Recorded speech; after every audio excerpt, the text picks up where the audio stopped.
I was murdered on my wedding night by the Crown Prince. Then I woke up 7 years younger, in my childhood bed, with every memory intact. I knew his secrets. I knew his mistress. I knew the names of every noble who would one day betray me. So when he arrived at my family's estate and began his courtship, I did not blush and stammer like the girl I used to be. I met his eyes. I matched his words. I let him believe he was seducing me, while I gathered intelligence on him and his network. I found the spy Myra working in our kitchens. I knelt at my parents' crypt and swore vengeance. And when he finally knelt on that sunset balcony and offered me the same sapphire ring he had given me in my first life, I paused.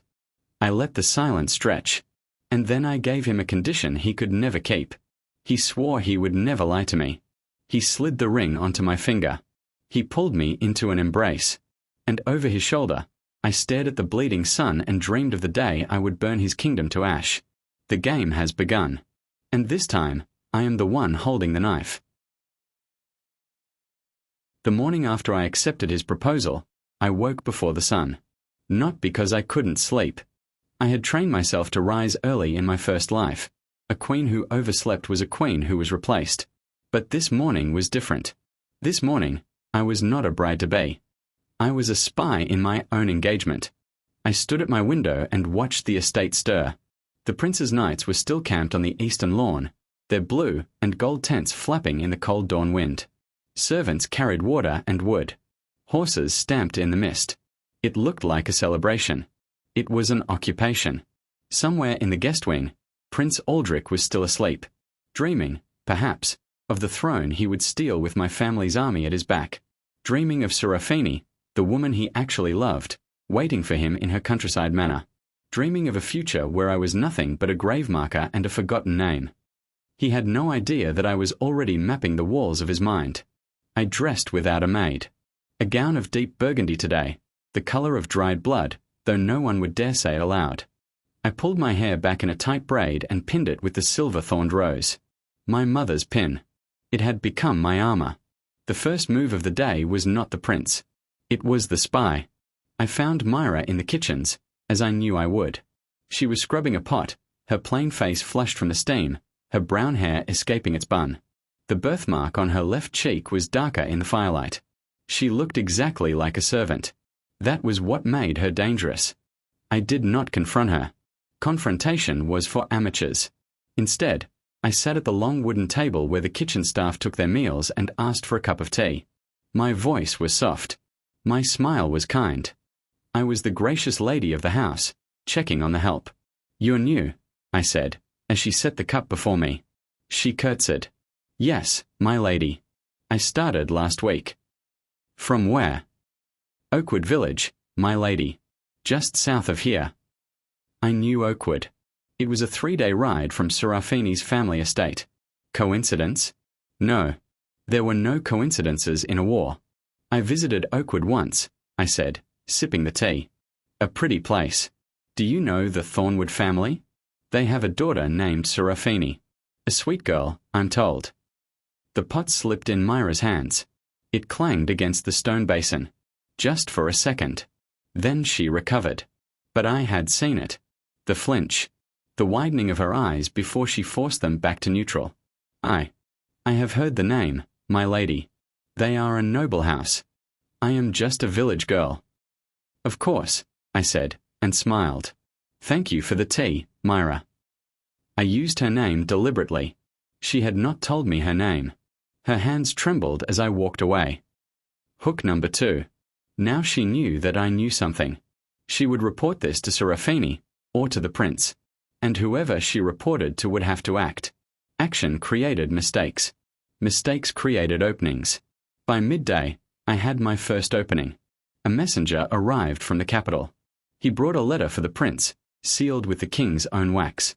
I watched from the gallery above the great hall as Aldrich read it, his winter-sea eyes scanning the words. His expression did not change. That was his tell. When a man shows no emotion, he is hiding a storm. I intercepted the messenger on his way out. I was gentle, curious, harmless. "Is everything well in the capital?" I asked. The prince seemed troubled. The messenger hesitated. He was young, eager to please. "There is unrest," My lady, the Eastern lords are threatening to withhold taxes. The king has summoned the prince to return early. Early. That changed everything. In my first life, the prince had stayed at our estate for 3 weeks after the engagement. We had taken long walks, attended small feasts, and played the game of courtship until my uncle was drunk on the promise of royal connection. This time, the king was calling him back. The timeline was shifting. But I knew why. In my first life, the Eastern lords had also threatened rebellion. But back then, the prince had ignored his father's summons for an extra week, choosing to solidify his hold on me first. This time, he could not afford to wait. Because this time, I was not a lovesick girl he could wrap around his finger. I was a variable he did not fully understand. And variables made powerful men nervous. I had to accelerate my plan. That afternoon, I requested a private meeting with the prince in the library. He arrived looking every inch the royal heir, dark blue coat, polished boots, golden hair tied back with a leather cord. He was beautiful. He was deadly. And when he saw me standing by the window, he smiled as if he had already won. "Evangeline," he said, "I was just thinking of you." "Were you?" I turned to face him. I heard a messenger arrived from the capital. "I hope nothing is amiss." His smile did not falter. "A minor matter. The Eastern lords are flexing their old grievances. My father wants me back to help negotiate." "Then you must go," I said. "Duty before pleasure." He stuttered me. "You are not disappointed." "I am patient," I said. "A queen must be patient." Something flickered in his gaze. Approval. He thought I was performing. He had no idea the performance was the other way around. "Before you leave," I continued, "I have a request." He raised an eyebrow. "Already making demands of your future husband?" "A small one." I stepped closer. "Take me with you. Just for a day. To the capital. I want to see the court. I want to meet the people I will one day rule alongside you." It was a bold move. In my first life, I had stayed at the estate, obedient and waiting. This time, I needed to be in the capital. I needed to see the court with my own eyes. I needed to identify the nobles who had betrayed me, the ones who had stood by while the prince executed my supporters. I needed to find allies before they became enemies. He was silent for a long moment. Then he laughed. "You are not what I expected, Evangeline. Not at all." "Neither are you," I said, and meant it differently than he understood. "Very well. We leave at dawn." Dawn came cold and grey. I packed a small trunk, nothing extravagant. I chose my dresses carefully, none of the pale blues and pinks I had worn as a girl. Deep greens, dark burgundies, charcoal grey.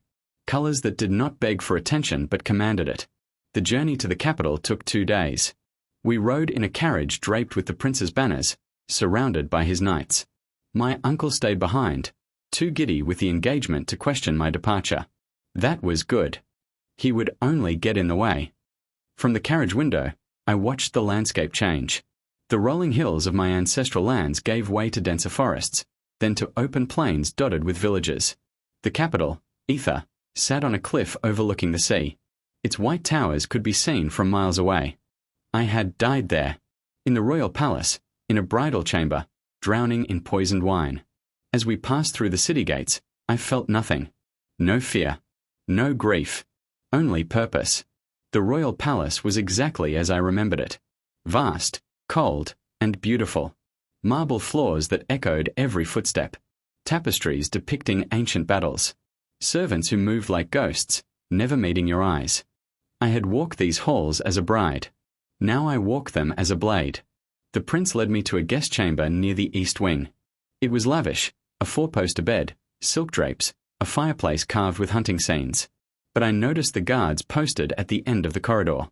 2 of them. They were not there to protect me. They were there to watch me. I was a guest. And a prisoner. The first test came that evening. A formal dinner with the king. King Aldrich IV was a gaunt man with hollow cheeks and the same winter-sea eyes as his son. But where the prince's eyes were calculating, the king's were empty. He was dying. Slowly. I could see it in the tremor of his hands, the yellowing of his skin. He would not last another year. That was why the prince was in such a hurry to secure my family's military support. He needed to be ready when the throne fell vacant. "Lady Evangeline," the king said, his voice thin, "my son speaks highly of you." "I am honored, Your Majesty." "He says you are clever, cleverer than most." I met the prince's eyes across the table. He was watching me carefully, testing me. I smiled. "His Highness flatters me. I am merely observant." The king laughed, a dry, rattling sound. "Observant. That is a dangerous quality in a queen." "Only to those with something to hide," I said. The table went silent. The prince's jaw tightened. The king stared at me for a long moment, then nodded slowly. "I like her," he said. "She has teeth." The conversation moved on. Politics, trade, the Eastern Rebellion. I listened more than I spoke. I noted which lords laughed too loudly at the prince's jokes. I noted which ladies whispered behind their fans. I noted the empty chair at the far end of the table, the seat that belonged to the Duke of Ashford, the one noble who had refused to attend. In my first life, the Duke of Ashford had been my only true ally. He had warned me about the prince, and I had not listened. He had been executed for treason a month after my death. I needed to find him. The opportunity came the next morning. The prince was occupied with his father's council, and I was left to rest in my chambers. I did not rest. I changed into a simple grey dress, covered my hair with a servant scarf, and slipped out through the kitchens. The Duke of Ashford's townhouse was in the merchant quarter, far from the noble estates. He had always been a man of the people, uncomfortable with court politics. That was why the prince had been able to destroy him so easily. I knocked on the door 3 times. A servant answered. I gave a false name, but when the Duke appeared in the hallway, I lowered my scarf and let him see my face. His eyes widened. He recognized me, not from this life, but from the portrait that hung in my family's hall. He was an old friend of my father's. "Lady Evangeline," he said slowly, "what are you doing here? Alone?" "I need your help," I said, "and I have very little time." He led me into his study and locked the door. I told him nothing of my death or rebirth. That was a secret I would carry alone. But I told him the truth about the prince, that he was using my family for military support, that he had a mistress named Serafini, that there was a spy in my household named Myra. I told him that I believed the prince would dispose of me once my usefulness was exhausted. The Duke listened without interruption. When I finished, he poured himself a glass of brandy and stared at the fire. "Your father saved my life once," he said. "On a battlefield, 30 years ago. I owe him a debt I can never repay." He turned to face me. "What do you need?" "Information," I said. "The names of everyone who opposes the prince. Everyone who has been silenced, threatened, or bought. I need to know who my enemies are, and who my allies could be." He nodded slowly. "There are more than you think. The prince has made many enemies. But they are afraid. He has a network of spies that reaches into every corner of the kingdom." "I know about the spies," I said. "I want to build a counter-network, and I want you to help me." The Duke was silent for a long moment. Then he smiled, a grim, tired smile. "You really are your father's daughter," he said. "Very well. I will give you a list of names. But be careful, my lady. The prince is not a man who forgives." "I am not a woman who forgets," I said. That night, I returned to the palace and slipped back into my chambers. No one had noticed my absence.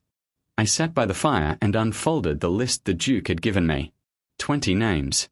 Lords, merchants, military officers, and one lady-in-waiting who had been dismissed from court for asking too many questions. These were the people the prince had crushed. These were the seeds of my army. Phase 1 was complete. I had secured the prince's affection.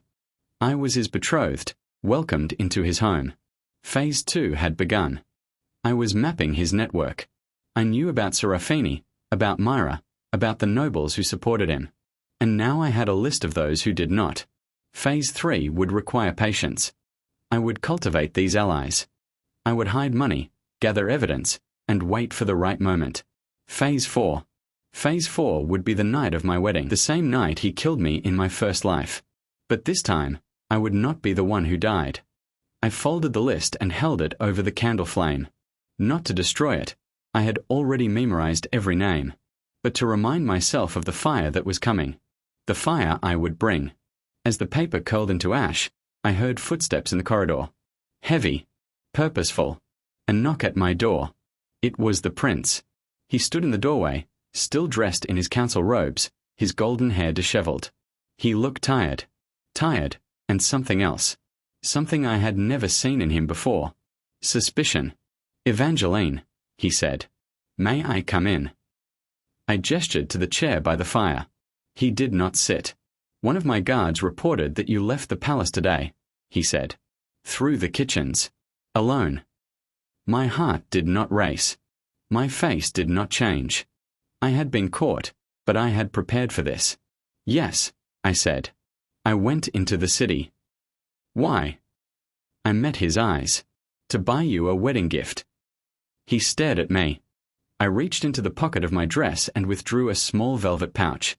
I had bought it from a merchant on my way back, a silver cufflink set, engraved with the royal crest. Expensive, but meaningless.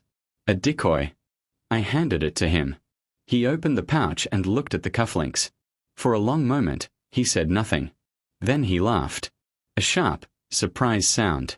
"You are the strangest woman I have ever met," he said. "I will take that as a compliment." He stepped closer.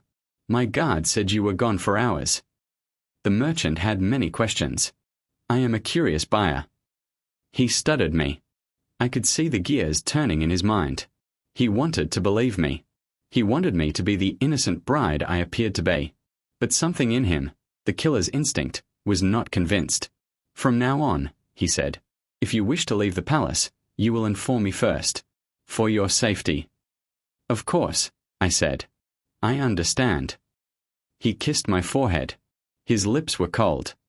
After he left, I sat by the fire and let out a slow breath. That was close. Too close. The prince was not a fool. I had underestimated him once, in my first life, and it had cost me everything. I would not make that mistake again. I needed to be more careful, but I also needed to be faster. The wedding was 2 months away. 2 months to build a resistance. 2 months to gather evidence. 2 months to turn his own game against him. I looked at the ashes in the candle tray. Crown of ashes. I smiled. The next morning, I received a letter. It was slipped under my door before dawn, written in a hand I did not recognize. The message was short. "The Duke of Ashford sends his regards. We are watching. We are waiting. We are with you." Below the words was a symbol, a small, hand-drawn crown, made of ash. I stared at that symbol for a long time. Then I burned the letter, just like the list, just like the plan, just like everything that could be used against me. But the symbol stayed, burned into my mind. A crown of ashes. My crown. The resistance had begun. And somewhere in the palace, in a room I had not yet found, the clock was still ticking, counting down the days, the hours, the minutes until my wedding night. Until the night I would rewrite history with fire and blood. Until the night I would claim my throne. The game was no longer just beginning. The game was already mine.